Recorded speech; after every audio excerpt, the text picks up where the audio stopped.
Good morning, everyone, and welcome to Commerce Connections. My name is Catherine McQueen, and I am interviewing Arbana Xharra this morning on our new series called Examining Women. Arbana Xharra is editor-in-chief of Xuri newspaper in Kosovo. She is a 2015 recipient of the International Women Courage Award from the United States Department. Good morning, Arbana, and welcome to CommerceConnections.tv. Good morning, Catherine. Arbana, can you give me a brief history of the important events in Kosovo? For instance, tell me, what was Kosovo like for you as a child? For those who doesn't know, so we were under the Milosevic regime, so under the Serbian regime, so I didn't have childhood like the others. So I was during the war in my town in 𝒥𝑜𝒽𝓃. It's a small city, so I faced everything what happened there. Always dreaming for democracy and equal rights. So after the war, I came in capital city of Kosovo, Pristina, and I started. That was one of the first private journalist school. I started that time, and in 2001. I started working for one of the main daily newspaper, 𝒥𝑜𝒽𝓃-𝓃. It was March 2001. So since more than 14 years, I am a journalist. And being a journalist in this state, it's a new state, a transition period, a lot of things happened. So as you've mentioned with some of the questions sending me corruption and religious issues, so I basically grew up with all this problem that the new state is facing all the time. I see. So now, since you have gotten into journalism, how has your country changed? We still have problems. We still have a lot of, we are the only place in Balkans still isolated, so we need visa if we want to go to the EU states. So having in mind being isolated, an economy problem, it's high unemployment still and poverty. So you can imagine on this environment what might happen. So a lot of extremism have been developed and a lot of problems with economy issues. As we know, in Balkans still a lot of problems with foreign investments and having a new government. Mm-hmm. In meantime we have a lot of problems, corruption. And that's why one of the first things that I've covered was following the money. So economy sector, I was working for economy sector for more than 10 years. A lot of cases to cover, and in the meantime, as a journalist, a lot of challenges that I had to face, not only me, but a lot of other journalists. Yes, Kosovo has independent media and has a good journalist, but we cannot compare with the EU states. We still need changes. I see. I've covered economy for a long time. We had, as a new state, we have a new privatization process and changing the government.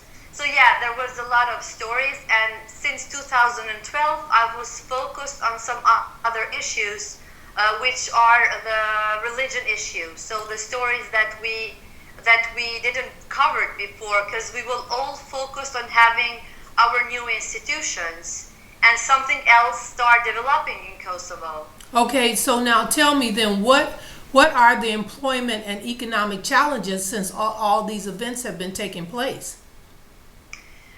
There is still a small number of foreign investments because of the corruption and because of the legal system as it is. It's still the high 40% of unemployment and 17% of extreme poverty. These are the World Bank numbers. As I was saying, we still have international presence here.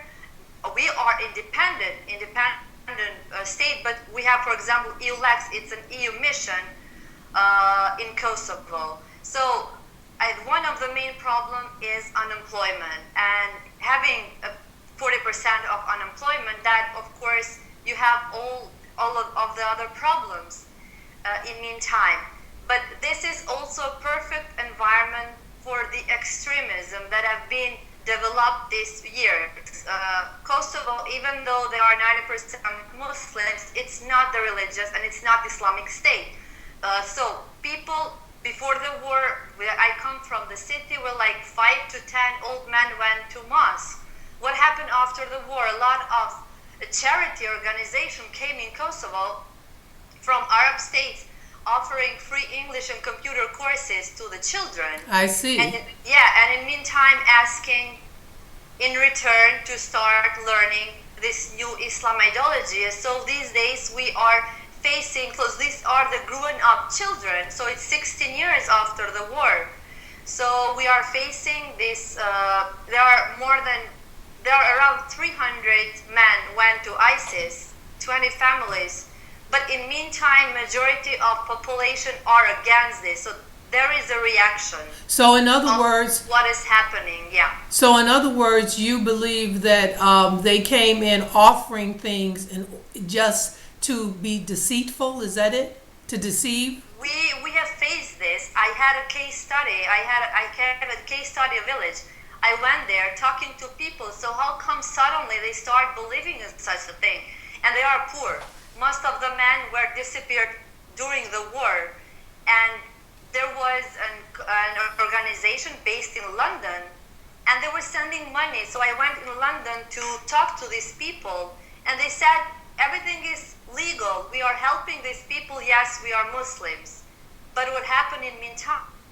They built a mosque, illegal mosque, and they were staying young women there until 12 in the midnight. So I was talking to that organization guy. So how come? I mean, on your religion, women were not supposed to go outside in midnight. And they were saying yes, but their families allowed their children to come. We were talking, there were Muslim brothers. So what I'm trying to say, on this poor environment, you can easily brainwash people and manipulate them. This is what happened in most of the poorest places of Kosovo. I started this investigation in 2012. I did like 88 interviews for 8 months, so I basically lived with these groups. I went to these controversial imams to their houses, interviewing them, and you can see their lifestyle. So they have a lot of money. So there is a lot of money coming from Arab states in Kosovo. But in meantime, there is a reaction of, we have the president female, Atifete Ayaga, which was all the time against them. So we have deputies in the Kosovo parliament, which are against them, against this new ideology, so reacting. There are media covering this problem. So well, the good thing is the majority of population in Kosovo, we are a secular state. With the constitution, we are a secular state. So there is a reaction. Okay, so Arbana, how has your investigation on inflation changed the lives of the Kosovo citizens? Has anything changed for the better? I mean, of course there are reactions. The good thing is that there are some individuals that before you couldn't talk about them. So when you have a story and when you have investigation and when you see people supporting you, and in meantime you see their voices raising against these problems, so then you realize your effect on what you have done. So yes, there have been a reaction, there have been good results on the stories we have published. As I'm saying, the good thing is that even though in this environment there are very good journalists investigating a lot of things. So a lot of other international journalists have asked me why you are still in this, why are still journalists facing all these problems. And I'm saying that I can see that every day the people raising voice again, these bad things that are happening, this is our success. I see. So now what do you feel should be done about seeing that democracy is prevalent in Kosovo? We still have the same political leaders since after the war. So my son is 10 years old now. So before having my son, these were the same politicians. They still are. So they are not leaving the room for the new generation. There are a lot of new people being well educated abroad with PhD and master degrees, and there is no room for them. So there is not democracy within the political parties. That's what has to be started. We need this new generation of politicians that are not corrupted. This is what Kosovo needs. I see. So when did you become aware of the corruption in Kosovo? Since after the war, we have seen people becoming millionaires over the night. There were also internationals being involved on corruption. I remember I think in 2005 I had an investigation. There was an international director at the Pristina airport.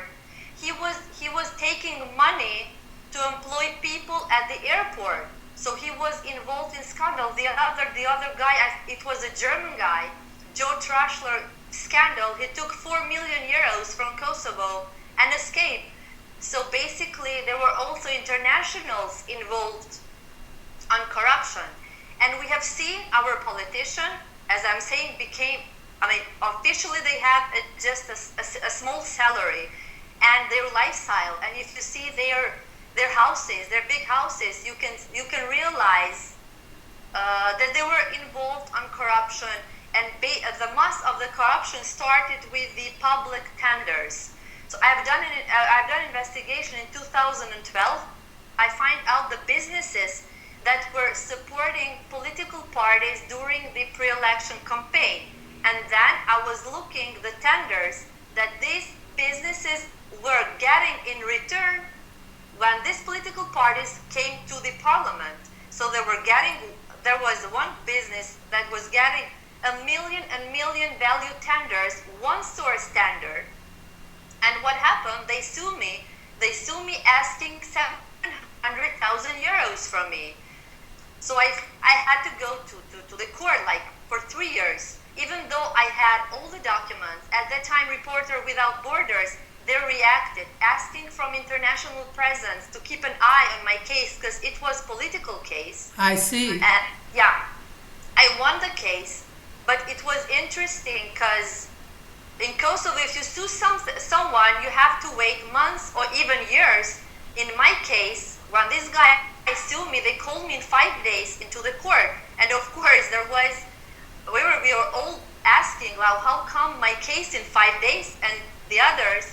But yes, I had all the documents and facts, all documented. So I've won all the case because they have started in the different level.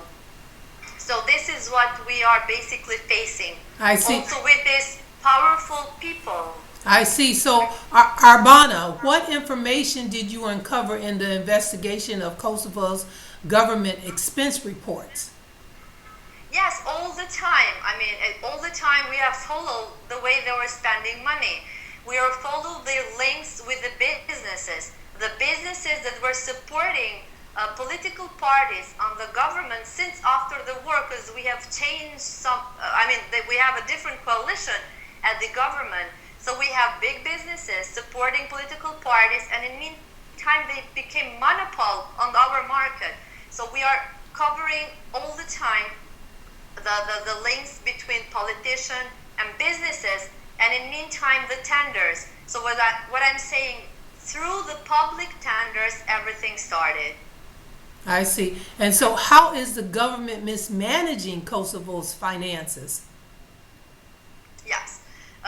Through these big tenders, giving to their own companies, which officially they are not owners, but they have their own people with their own businesses.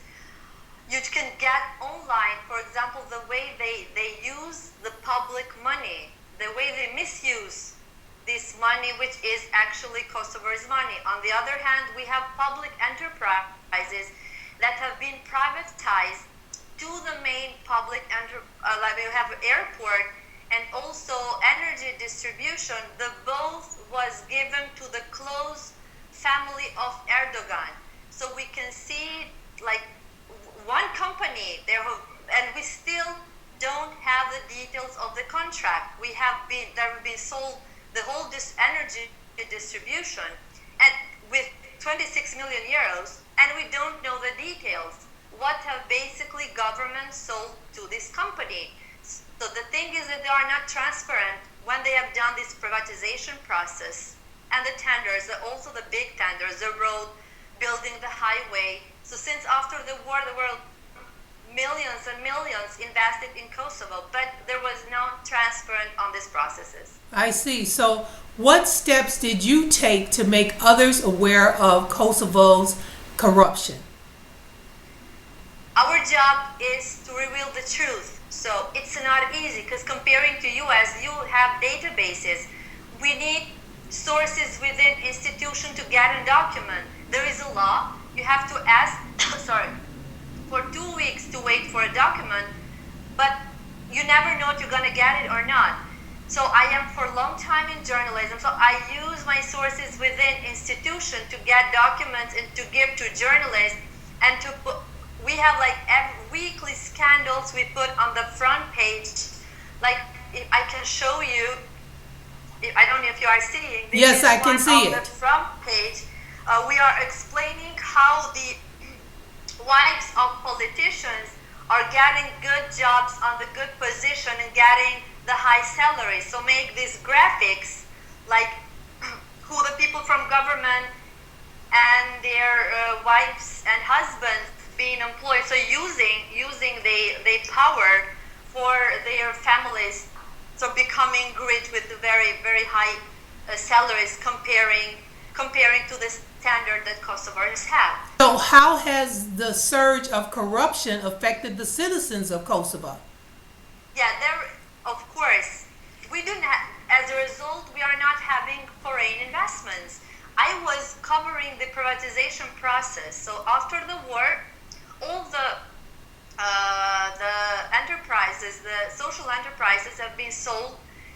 There was a process where you have to bid with the offers, and we were expecting to have foreign investments. And of course, there were a lot of complaints. I have talked to them since 2002. This process started, and there were a lot of complaints that we cannot invest in such a country with these corrupted people around us.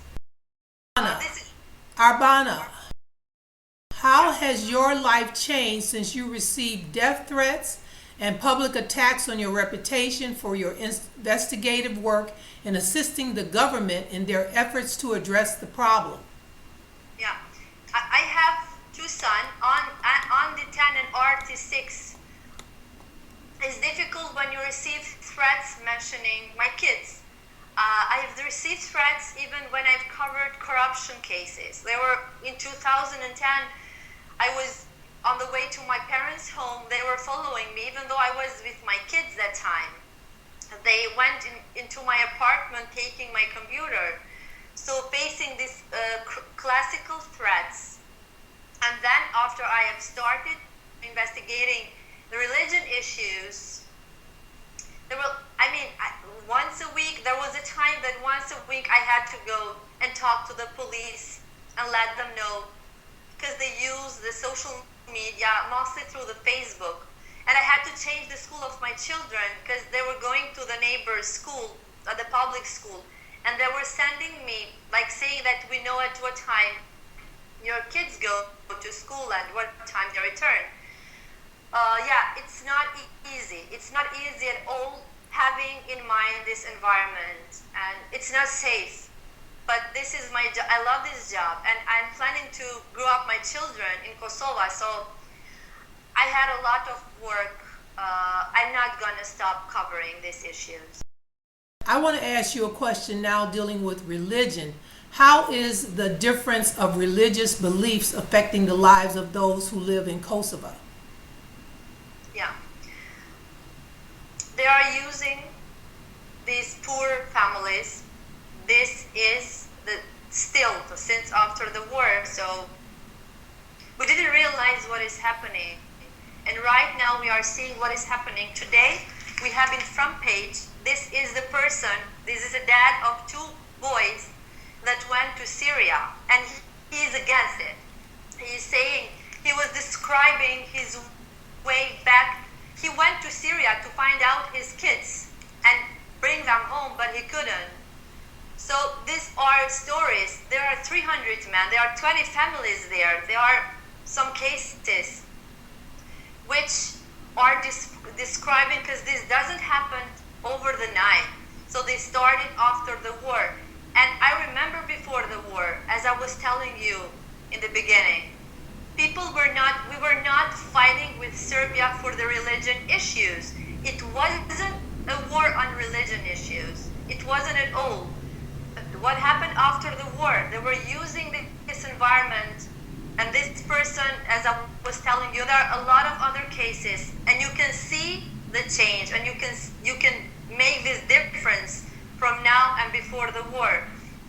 But in meantime, there is a huge reaction from the Islamic community, because we are a secular state, so we are secular, and they are asking the headscarves to be allowed at school, which state doesn't allow headscarf at school. So there are a lot of clashes between these groups and the state. But again, the good thing is that the majority of the people are against these groups, and I can see this from our portal. So the stories that we put on our webpage, you can see the reaction of people which are against this, what is happening. I see. So that's, yeah. So how did you discover the links between the Islamic and terrorist organizations? Yeah. In my case, there were some of the liberal imams that helped me a lot. So I have started my story with them. The liberal imams, they were the first people having problems with these groups. There is a case in 𝒥𝑜𝒽𝓃. There is a city in border with Macedonia. In 2007, there was an imam within the mosque saying that he's not going to allow the Wahhabi in his mosque. So in 20 minutes, his car was burned. Then the other imam in other region, he got bitten within his mosque. So his arm was broken by a group of these people. The other person, well known for the religion issues, he was one of the first reacting against these groups and organizations, and he got bitten from a group with a black mask on the head. So this happened like a few years ago. I had started my story with them, so they helped me a lot, describing me and telling me the details, what happened in Kosovo, how these groups and this extremist organization was trying to change Kosovo society through they choose the different ways. Like they have supported some of the imams, which of course is much easy within the mosque to convince people. There were also a lot of NGOs, which I was saying there was officially as a charity organization, but in meantime their aim was something else. So in other words, then you're saying that they are coming in there disguised as one organization, yeah, but they're really something else. Yeah, that was, and in late 2014, they have been more than 40 arrestments. Like most of them were imams that were preaching in such a way that, and the other, some people being involved in these NGOs and suspicious to be linked with these groups and sending people to Syria, to ISIS. So, I mean, if we see the other states having the same problems, Kosovo was one of the first having this arrestment. So there is still, some of them are the house arrest. So the process is still going on, but there have been more than 40 arrestments in the late 2014. Okay, so how has the... Which you can see the reaction, as I was trying to say. You can see the reaction against these groups and this organization, and the NGOs were closed. I see. So how has religious extremists impacted society in Kosovo?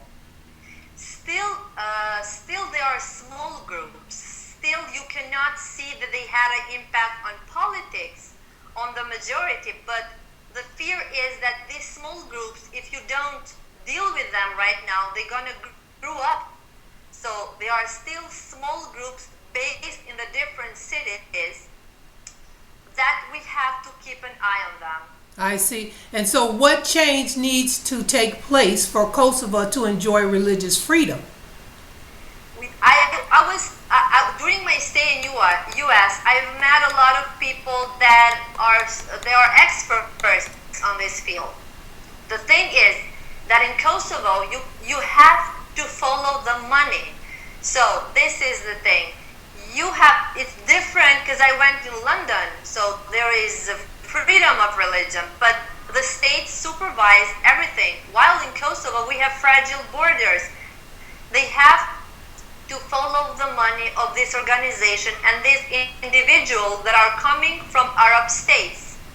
So this is what states should do. So they should follow what is going on when the Arabs come in and start to use their money to buy influence. Is that it? Yeah. I see. And so now we want to talk about the extremists. Can you name the extremist parties and what damage and destruction has taken place since Kosovo citizens have been subjected to the conditions of the extremists? How do you mean party? We do not have political party which is dealing only with Islam issues. There are individuals. There is 𝒥𝑜𝒽𝓃-𝓈𝑜𝓃-𝑀𝒸𝒬𝓊𝑒𝓃. There is this radical extremist in Syria. His picture was shown up killing a guy there in ISIS. So there are individuals going from Kosovo. We still don't know, I don't know, and we still don't have the details of the network that who is sending them. We know that they are going through the Turkey. We do not need visa to go to Istanbul. So the ticket costs around 200 euros. So they go to Turkey and then they cross the border to Syria. So they are individuals, of course, well organized with this, some of the imams and organization, but they are going based on individuals going there. Now, what laws need to be imposed and enforced to see that tactics of extremists are punished? Yeah, there is a law that have been passed for the fighters outside Kosovo. So if they're gonna get like up to 15 years of jail if they were coming back or going to Syria. Yes, this law have been passed, but the thing is, when you go and meet these families, when you go and talk to their families, if they are capable to take their children and their wives to Syria, they don't care about the law that stops them. So the thing is that we need economic development, because most of these people are with a very poor background and they were brainwashed. So there is no job for them. We have to raise the economy. We need new jobs. This is what might change in Kosovo. As a journalist, will you continue to assist in these efforts to see democracy flourish in Kosovo? Yes, I was mentioning to you, there is a lot of job to be done for us, a lot of challenges, but there is a will of a journalist, still a small number, but yes, there is a will to challenge and to go after these big issues that we have to cover in meantime, which are two main things: corruption and this extremism. I see. Extremism. I see. Now that your life has been threatened, will you continue to address public concerns for Kosovo? Yes, I was receiving threats since 10 years ago, and I have continuously working on this, so I'm gonna do this job. Now, last but not least, let's talk about the awards and recognitions you've received over the years. Can you tell the listening and viewing audience what you have received? Yeah, my first award was in 2006. So it was about the story of the mayor of Pristina. He actually bought a new car thinking that it's a new car, but it was not a new car. It was like demolished and being sold as a new car to him, and people of his political party were involved on this issue. So this was on the beginning of my career, the first story I received the award. Then the other was about the money we received the independence in 2008, and I find out a document that says that more than 600,000 years that have to be spent for that day, for the celebration of independence. And there was a list of the people who were supposed to get money, like singers, ballet groups. So I called all of them on the phone asking if they have received this money, and they said, no, we are doing this for Kosovo. So that was basically officially the document. There was a big corruption case. So this was me and a colleague of mine that time covering this issue. And what was the award that you won for that reporting? Yes, this was the award for the reporting on corruption. And then I have reported on nepotism. So all these powerful people employing their own families to the public enterprises. So I got all the names of these people which they were employing their close family, and it was unbelievable. Like a person, his wife's daughter, nephew, all of them in one, and public enterprise, and a lot of other stories which I have received more than 10 awards, and the last one was this at the State of the Department, which was really a great honor for me and for Kosovo to be recognized, your challenge and what we have faced in Kosovo. So we have seen that also as a support from the U.S. for Kosovo. So Arbana, what were you doing when you were notified that you were going to be a 2015 recipient of the International Courage Award for Women? Yeah. In the beginning, when the U.S. Embassy told me that they have nominated me for this award, I mean, knowing that there are a lot of other women working a lot, and it was a shock. I was so happy that from all the Kosovo, they choose me for that award. And I didn't think that I'm going to receive it, because knowing that Kosovo doesn't have right now the focus of the international, because we do not have war.